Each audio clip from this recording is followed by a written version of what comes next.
Hi, class. So today I'm going to be talking about Dudley Randall's poem, A Ballad of Birmingham. This is the first poem that we're doing this semester, so I'm excited to talk about it with you guys. I hope you enjoyed it, although it is a very sad poem. I chose this poem as our first poem for a couple reasons. One, I feel like it's pretty easy to understand.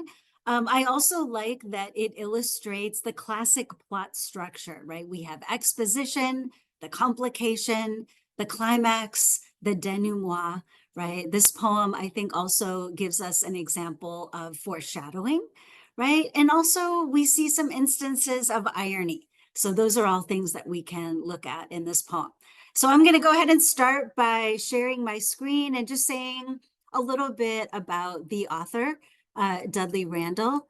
So, just give me a second here to pull that up.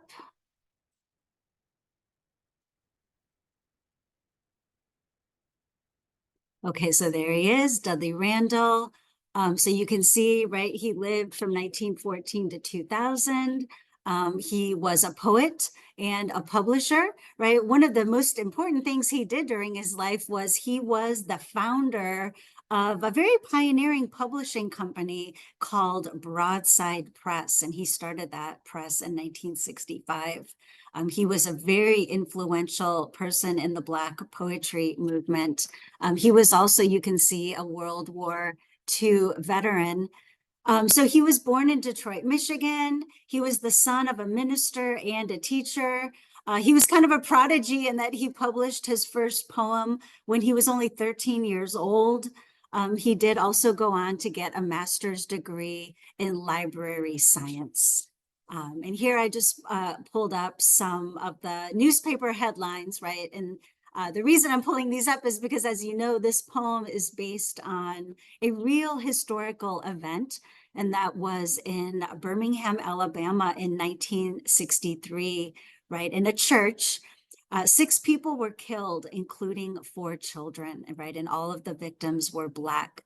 So what happened was Sunday school had just ended, and dynamite and a bomb exploded, right? And it was pretty clear to people that it was the KKK, right, the Ku Klux Klan, who was responsible.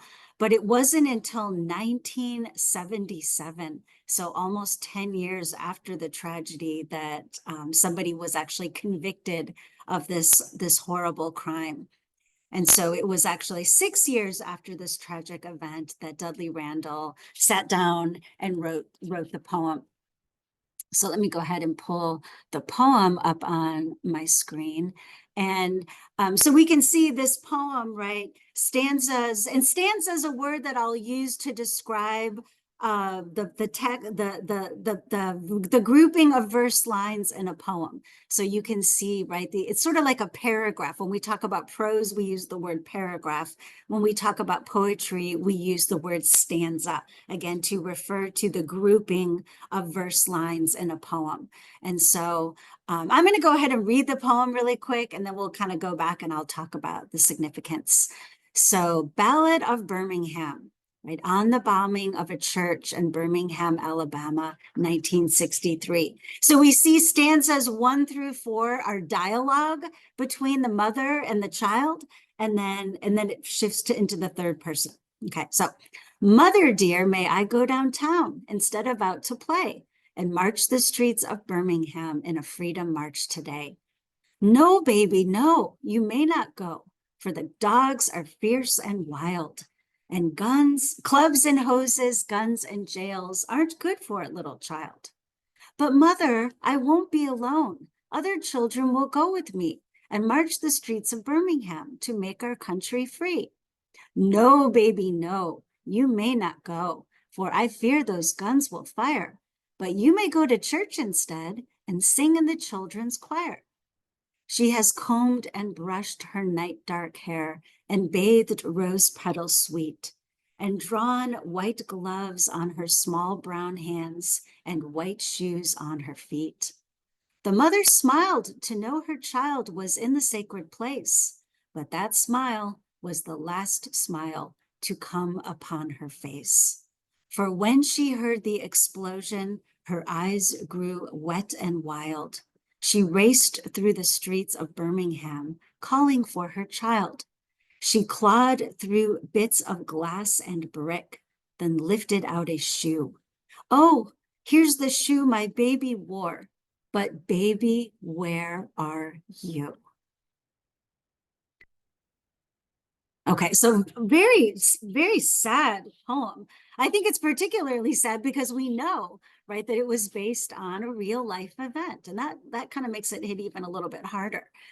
Okay, so if we think about this poem and the structure of the poem, I think the one thing I noticed as I'm reading it, right, that it has a real sing-songy kind of feel to it, right? We see that there is a rhyme structure, right? Every second line and every fourth line rhyme, right? And it's called Ballad of Birmingham, right? Ballad is a word that we usually associate with music, with songs, right? And it does have that sing-songy, almost nursery rhyme rhythm to it.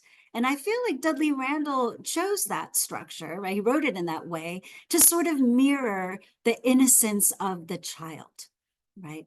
So if we think about the structure, and I'm going to go back to sharing my screen so we can actually have the poem on the screen as we're talking about it.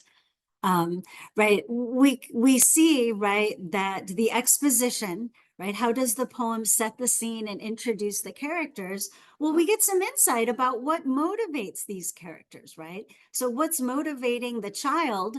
Well, she's saying, right, I want to go participate in the Freedom March. And so we get some insight about the child, right? Again, the setting is Alabama, 1963. And we know during that time period in the South, the civil rights movement, right? So the child wants to participate in this freedom march. Okay, so that's her motivation. Now, what's motivating the mother, right? She wants to protect her child. So she's saying, no, I don't want you to go participate in this freedom march, right? Because of the dogs, the clubs, the hoses, guns, and jails, right? And this is all foreshadowing, right? The mother is foreshadowing something, violent that could happen. She wants the child to go to church because she feels like that will be a safer place. Okay, so we get some insight about the complication, right? Again, the complication, what drives the plot? There has to be some conflict. And so we can say here there's both external complication, and the external complication would be racism, right? Racism is also the antagonist, right? The antagonist, the force, right? Something that is opposing the protagonist. And it doesn't always necessarily have to be a person, right? The antagonist can also be a force. And in this case, it is the force of racism, right? So now the internal complication, we could say, is the mother's fear, right? She, like many parents, wants to protect her child. Okay, then as we read on, we see, right, the climax, right? The climax of the poem. The climax is the moment of greatest tension, right? And I feel like that is the moment when the mother hears the explosion, right? Because then we're kind of like, right, what's happening here, right? And the mother's terror, we get a sense of that, right? So that's the climax. And then the denouement, right, where everything is sort of wrapped up here. We unfortunately find the mother holding the child's shoe.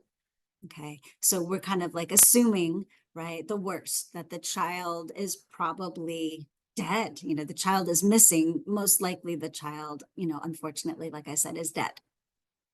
Okay, so, right, very sad poem. And as I mentioned, foreshadowing, right? So there is foreshadowing in terms of these details that the mother refers to that show the danger, right?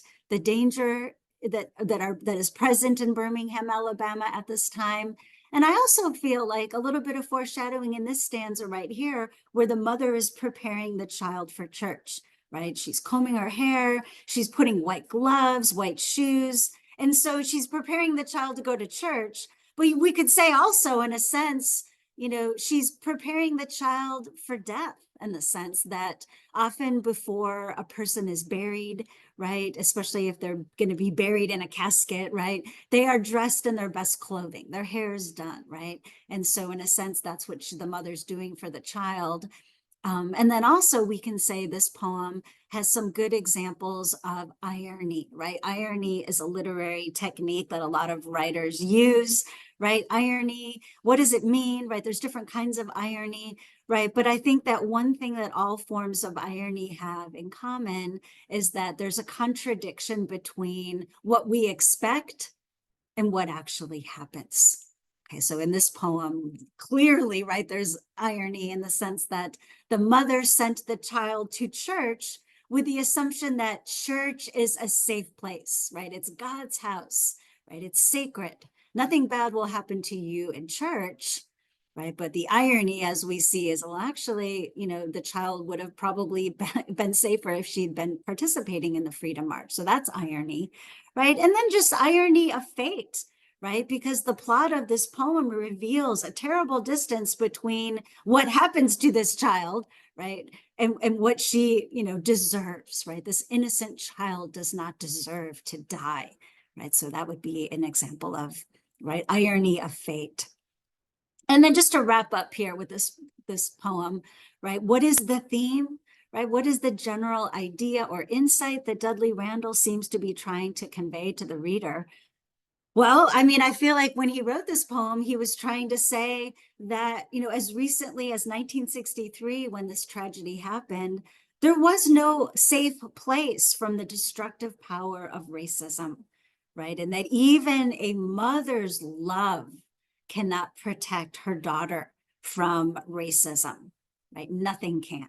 So, and, sadly, unfortunately, we could say the same thing today, right? Which is really sad to say that in 2024, right, these kinds of things, unfortunately, are still happening, right? Places like church and school, right? Places that we think of as being safe are not, right? Unfortunately.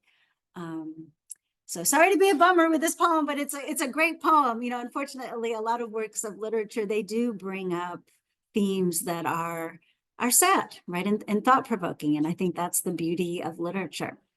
So that's it for today. I will see you next time. I hope you have a great day.